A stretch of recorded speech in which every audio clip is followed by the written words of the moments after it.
Here is the SSC947 solar speed timer with the iconic Colonel Pogue's color scheme.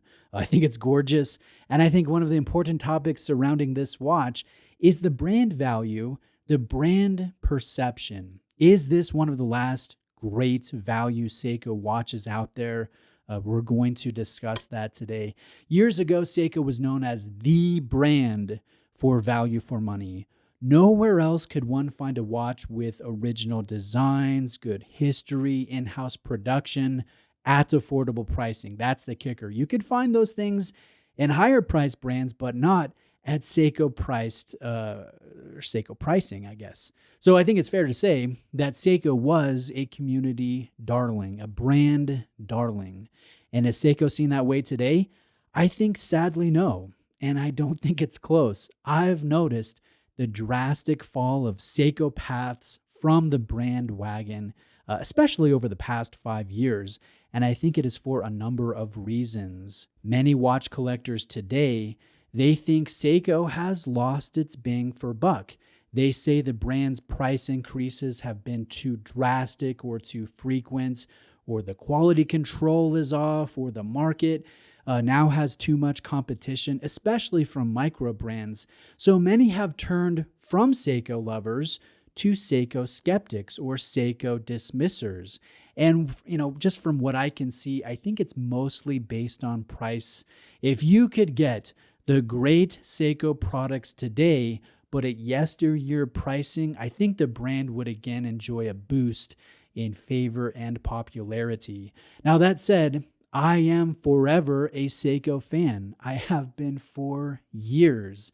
And I think the reasoning is my love of watches is not predominantly driven by specs versus cost or bang for buck. I love design originality. I appreciate brand history. I do place value in in-house production. So I respect Seiko today, like I always have, even if they have less value propositions compared to years past, and I might be in the minority with that standpoint. But this solar speed timer, this is a heck of a watch, and this is the key, it's not expensive. So I think this is one of those Seiko products that has that classic 5 to 10-year-old value for money proposition. It's a classic Seiko sports piece. And honestly, that doesn't seem to come around as often today. Now let's look at the positive aspects about this piece. This has a very solid feel. It has good presence on the wrist, nice weight, a sapphire crystal, and anti-reflective coating on that sapphire crystal, which I think makes a big difference. This also has 100 meters of water resistance, so you could take this swimming if you had to. I don't recommend swimming with the chronograph, but if you got this watch wet, it wouldn't be the end of the world. This also has good finish work for a sub $1,000 priced watch. It's mostly brushed with some accent polish work that I think enhances the overall look of the piece. Inside the case is a solar-powered quartz movement called the V192 caliber. On a full charge, you will have 6 months of use. And you'll notice a little power reserve indicator down in the 6 o'clock sub dial. This also acts as the elapsed minutes counter while you're using this in a timing event. But when you're not in a timing event, that red hour hand can indicate the amount of power left in this V192 caliber. Now, here is the biggest positive in my opinion, and it's something that sets this apart from all the other solar speed timer releases, and that is the iconic color scheme. Sunray mustard and saturated Pepsi for the bezel. It's loud, it's obnoxious, it's distinctive, and it remains a Seiko classic because Colonel Bill Pogue, he famously wore his own Seiko 6139 with the same color scheme into space during the NASA Skylab mission 4 in 1973, and that was the first time an automatic chronograph was used in space. So that's why even today, this loud Seiko-specific color scheme is called the Colonel Pogue, or just referred to as the Pogue. Now, I owned a 6139 years ago, and I can honestly say that it's one of the very few watches that I regret flipping. I miss that watch. I love the history. I love the color. I love the design. And I love the fact that the color scheme is found here on this solar speed timer. It adds a little something special to the overall package. And yes, I do think that means something. Now, in closing, let me show you this watch next to a few other Seikos. First is the mechanical version of the speed timer. This is a far less popular watch, but I really like it. I'm a big fan of the 8R mechanical chronograph that's found inside the case.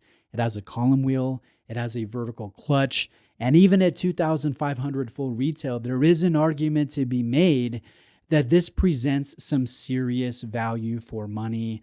I'm not aware of another, in-house chronograph from another brand that has this level of specification. So I really like this one as well.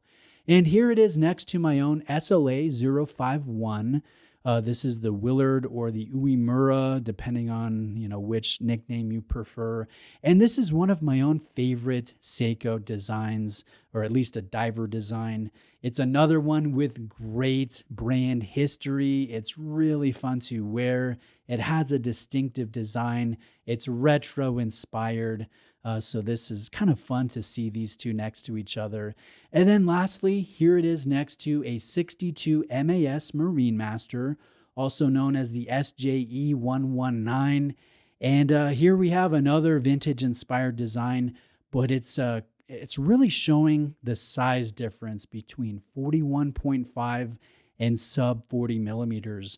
I much prefer the larger size of the speed timer, and I might be in the minority there, but Seiko sport watches, they are meant to be a little larger. They wear smaller than the dimensions would indicate, and they always have been.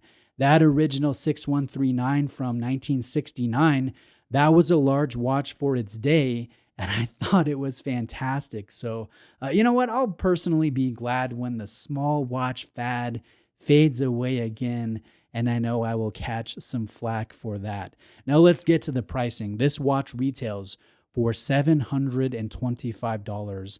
And like many Seikos, it can be had new with a discount or even lower on the used market. So I am going to average, I'm going to round and call this a $600 watch. And I consider that price, what else comes close to this in terms of value? A few watches pop to mind, maybe the Tissot Heritage Chronometer with a salmon dial, or maybe a PRX Powermatic 80, or a Hamilton of some type, or if I'm going with the micro brand, the Zelos Hammerhead.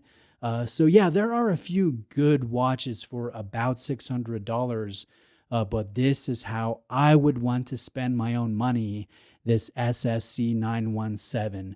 But what do you think? Is this solar speed timer an example of classic Seiko value? Is it one of the few value-packed watches in their product catalog?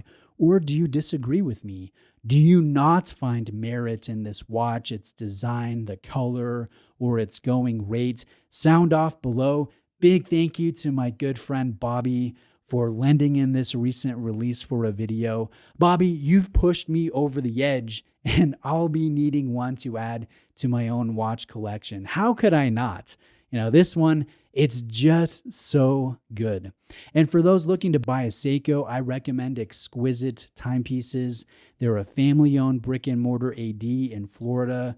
They have a huge Seiko and Grand Seiko selection, and they have excellent customer service. I'll link them as well as my own sales associates' contact information in the description below. Please like and subscribe on your way to the next video. I've filmed over 1,000 watch videos over the years, so check out the one on the screen right now. YouTube thinks you will like it.